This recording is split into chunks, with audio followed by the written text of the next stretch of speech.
Hey guys, welcome back to We Watched a Movie. I am Mike, and a horror movie opening can change the entire movie. Even if the rest of the movie just completely sucks, it can be memorable for that opening alone. I'm looking at you, Ghost Ship. But other movies that set the tone for entire franchises, like Scream. I'm not saying Ghost Ship's that bad, but come on, that opening was Also, we don't want to do spoilers. I don't want to ruin any of these movies for you, so I will put these in chapters below. So if you see a movie you're thinking about checking out, you don't want to have me spoil it for you, you can just skip right on past that. Let's start with The First Omen. This is a film that had no right being as good as it was, in my opinion. I really enjoyed it, starting with the opening. When Ralph Ineson's standing out there talking to Charles Dance, who a lot of you will remember from Game of Thrones. Personally, I remember as the badass villain from The Last Action Hero.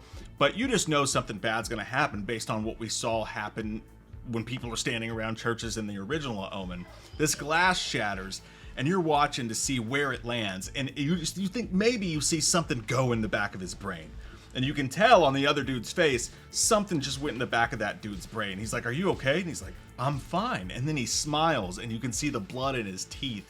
And when he turns around, you just see, it looks like the model vagina from 40-Year-Old Virgin that he's playing with, and it just splits open, and it's all gloopy, gloppy. And it just sets the tone for the movie that it's gonna be fun, but it's also gonna be dark and fucked up. Yo, y'all done or y'all? Oh, that's fucked up.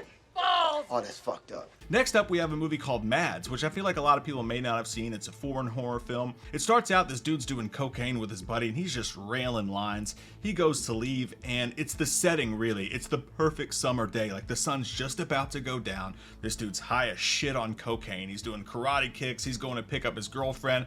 He gets in this badass Mustang convertible that's not his. And when he turns around this one corner, maybe the best title drop you'll ever see. I mean, it's right up there with Evil Dead Rise. It's just awesome looking. That's just cool as shit. What an idea. And then as he turns the corner, he flicks a cigarette, so he's got to pull over because it gets in the car, and you just know something horrible is going to happen. He's half on the road, half off of it. I'm waiting for like a Disturbia type of moment where a truck hits him or something, but a car pulls over. This girl gets out, and something's clearly wrong with her. She's all messed up. She looks like she just came from a Chris Brown concert. She's had her tongue cut out so she can't speak. He tries to do the right thing and take her to the hospital because he can't call the cops because he's high as shit on coke and has some on him as well. And she starts throwing up blood on him. And again, he's in a convertible, and he starts going through town. And the camera work, man, a great driving scene can just really be something to behold. And this is one of those. The camera work in this driving scene, from the good moments, the feel-good moments, to the absolute horrifying moments, are just done so well. She starts stabbing herself in the throat with something she grabbed from his glove compartment. He's covered in blood now. He's definitely got whatever sick shit she had. And then he's driving through town with a apparently dead woman in his passenger seat while he's covered head to toe in blood in a convertible. So it's just an extreme opening for a movie that just sets the tone. What a great opening in Mads. Next up, we have Smile 2. Kyle Gallner was totally underused in the first movie. I felt like he has become horror royalty, and he's also proven what a great actor he is in movies like Strange Darling. It opens up, we know how the last movie ended. The curse was pretty much passed to him, and he's in a truck out in the snowy landscape. He gets out. This entire thing is done in a one-track shot, which is just bad ass. It's one of the best one-track shots that you'll see, right up there with something we saw in True Detective, or of course obviously Halloween. But he gets out of the car, and the first thing you notice is as he's walking up to this house. This is not the only snowy landscape that we'll have in this video alone. That just sets a horror tone, doesn't it? Just a still, snow-covered rural landscape. There's just something about it that's creepy in itself. It's like you can feel like the air. But he turns the corner, he walks, and all of a sudden there's just a dude on fire right here, and just crispy, crunchity burning right there in the open. So his plan is obvious. He's gonna pass the curse off to someone horrible so he doesn't have to feel bad about it, but he doesn't have to deal with this crazy wackadoo shit anymore either. But the plan goes to shit when he accidentally kills one of the guys, and it's just an action-packed scene that is shot amazingly, and everything just kind of goes wrong in the scene. And then obviously the surprise when he's trying to run into the street and biggity fucking bam, gets hit by a truck. Just what an awesome scene to a movie that I really didn't enjoy anything that came after that. I know I'm in the minority on that, but I love the opening despite how I feel about the rest of the movie. Next up, we have a movie called Oddity, and it's this woman in this old-timey cool structure that she's in, and this dude just comes up to the door, and he's like, "When you had your door open," the dude's got like a crazy eye, and he's like, "Listen, you have to let me in." The guy's completely unhinged, but that doesn't mean he's a murderer. It doesn't mean he's a bad person, but you also don't want to let him in your house. But he's like, I saw you go out to your car just now. I was watching you. Don't you worry about why. But I was watching you, and something awful went inside of the building with you. And she's alone in this house. And he's like, you have to let me in so I can stop it. And she's like, I'm going to call the police. And he's like, yes, call the police. And she's like, well, I don't have my phone. And he was like, please let me in so I can help you.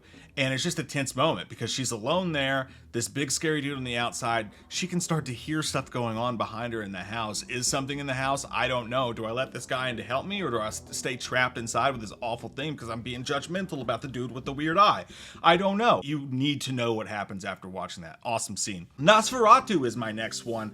Look, I know this is one of those movies that either you loved or you hated. I found it crazy. My theater usually does these wild, like, you know, you gotta see the next movie on a big screen. It's not movies unless it's Cinemark and the popcorn and all that stuff. This one went straight from the trailers right into the movie. So, and the lights dimmed, it seemed like with the opening of the movie, which is super dope, and it just threw you right into the film.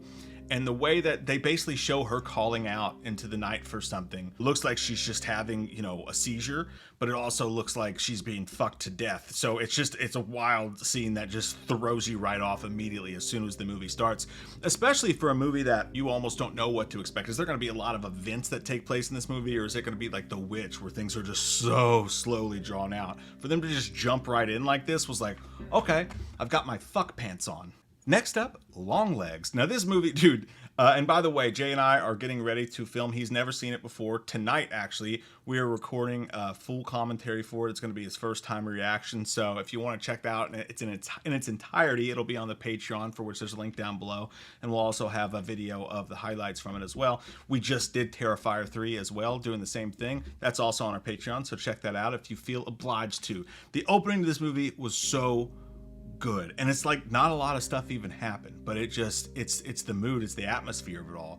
That weird square that they've got it in is such a dope way to open a movie. You feel like you're watching something that you haven't seen before, and it really gets you in the right mood for a horror movie. Like, I don't know what to expect. This, again, the snowy landscape, you've got this little girl who's alone, she walks outside, you know what's coming if you've seen the trailer. They don't show it, but you know that this creepy fucking Nicolas Cage dude is around somewhere. And the way that they slow play it, and the weird fucking wackadoo shit that he says. Oh, but it seems I wore my long legs today. And then just the miniature, like, halfway jump scare that they did when he almost shows his face, just like dips it just down beneath the camera, and then boom, Longlegs. Fucking great opening. What happens if I... Next up, we have The Substance, which this one, not a lot happens in this one. It's just really well done shit. I'm not going to say it's scary or anything like that. It's just intriguing as hell. And it really tells you the whole story they're about to tell you in just a microcosm of a moment. First off, you have this egg scene, which is so beautifully filmed. I know it's a fucking egg, but like, it's just clean as hell looking. You see the egg double up, kind of giving you the idea of where we're going with this. And then the next scene, and whenever I see these stars on the Walk of Fame, I'm not sure if you're supposed to have this reaction, probably not, but I feel like a weird sadness. Like, especially if you don't know who the person is, because you walk over it, you step over it, and you're just kind of like, this was a huge earned ordeal for someone. And as time passes, you may not even know who they are at this point. But at some point, that was a huge deal for somebody. And it just makes me, I don't know, maybe I'm fucking weird. But they do such a good job of playing on that, because you see the star, it's fresh and new. And then as the seasons pass, time fades. And obviously, that's the point of the movie. She's getting older. She doesn't have her looks anymore. She's desperate to cling to some sort of notoriety. And it's just, even the stuff they do to it, like dropping nasty ass ketchup all over it. Just a really well filmed scene that lets you know things are about to get fuckariah. Kyle Gallner shows up again with the opening to Strange Darling. This is a movie I implore you to go and see if you haven't checked out. It's so damn good. Just really throws you off the scent of anything that's actually going on in the movie, as a good surprise thriller does. But you don't just get that, you also get this badass chase scene right after this title drop that's very Texas Chainsaw Massacre-ish, that explains to you this is the story of a serial killer. And then the next thing you see is Kyle Gallner in a car just doing shit tons of cocaine and chasing this woman full of adrenaline, shows you how artsy it's going to be, but also how vibrant and edgy it's going to be. Next up, this is the best moment of the entire movie. It's a movie called Mr. Crocket, and it's on Hulu. It came out around this Halloween season on Hulu. The opening's the absolute best. Elvis Nolasco plays this character called Mr. Crocket, who is basically just a Mr. Rogers type of character. He's a TV show for kids. He's got all these wacky creatures that come out and hang out with him. Mr. Crocket and his creatures are watching the kids' living rooms as the kids watch their show, and if he sees that the parents mistreat the kids, he will come through the TV, literally crawl through the TV or the VCR if they're watching it on tape, and in a lot of cases heinously murder the parents and kidnap the children to take them away to his special realm. In this case, you've got this guy who's being a super dick, and it's this big strong dude who's trying to force feed this kid vegetables. Mr. Crocket and his creatures come out of the TV, and the way that they kill this guy is just one of the best kills of the year. By the way, I'm thinking about doing a top 10 kills of 2024 as well. Comment down below with your all's favorite kill that you saw this year. The awesome practical effects on these, they're like Ghostbusters toys come to life monsters. The way he gets so angry and he's sweating, the veins are popping out of his head, is such a good performance by him. And they're shoving like hot irons in this dude's stomach. It's so nasty and gnarly and gross, but it's so cool at the same time. And the fucking guy pretty much deserves it. It's my favorite horror opening of the year, I think. And what I feel like a lot of people's favorite horror openings of the year, and a movie that we also just did a full commentary for that's on our Patreon down below, is Terrifier 3. Art the Clown as Santa Claus in a family's home. You know things are gonna get absolutely disgusting. I appreciate the fact that they didn't have to show him heinously murdering the kids. You can do it off camera, and then they even show the aftermath. Be like, hey, we're not safe. We're not safe. We just don't need to, obviously. So I appreciate that, but they still gave us a couple of amazing kills.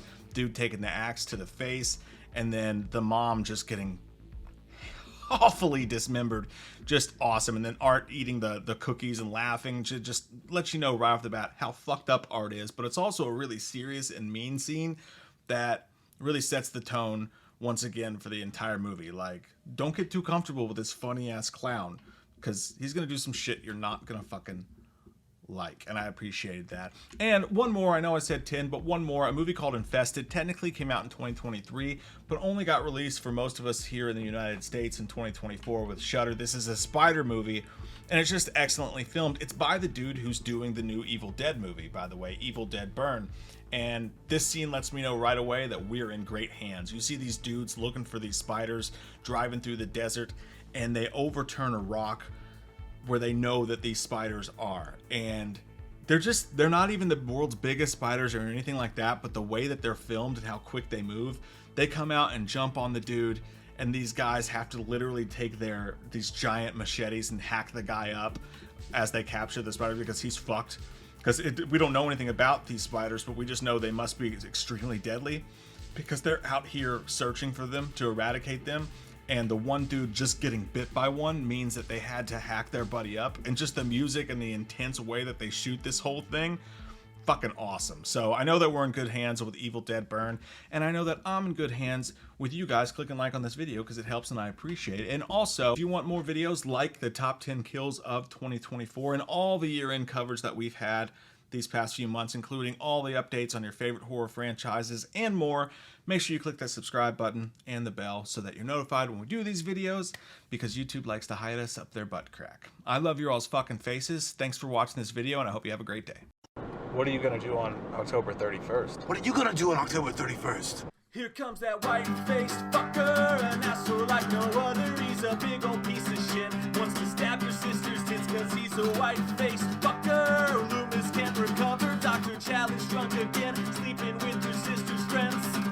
Do you want to know about the darkness? I said, God damn. God damn you, Michael! I said, God damn. A lot of people don't know the darkness that goes inside their hearts. I said, God damn. God damn you, Michael!